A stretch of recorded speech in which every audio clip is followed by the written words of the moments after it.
Hello, it's Steve Jamieson here, Managing Broker of RE/MAX Crest Realty Westside with your frequently asked questions. Today's question comes from one of our agents at the Master's office on the North Shore, and their question is, I received a call from a potential seller wanting me to do a CMA on their property, but it's already listed on MLS with another agent. Am I allowed to do this? The answer is yes, but you have to be very, very careful in a situation like this. They called you, so you're not breaching any agency rules or board rules with that. You didn't reach out to them, you weren't trying to solicit anything, they called you.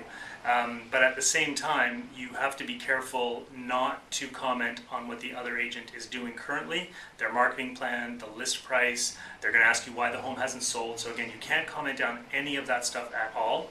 But what you can do is why they called you is for a CMA. So you can go ahead and do a CMA based on the comparables. Mr. Seller, this is what I think the home is worth. This is what I do to market properties, so you can show them your feature sheets and your websites and what you do to get a home sold. You can let them know your statistics and why you're a good agent and that sort of stuff. So there's no problem with any of that. You're just letting them know what you do. But again, be very, very careful not to comment on the other agent. The seller's going to want to know those questions. He's going to want them answered. Why is my home sold? What do you think of the price that it's on right now?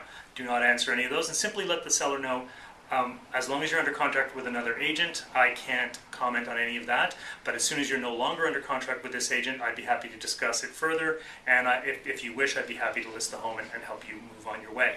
So that's all fine. But again, just make sure that there's no contact with the seller of you reaching out to them once that initial contact has happened. Do the CMA. After that, let them know there's nothing you can do until you're out of the contract.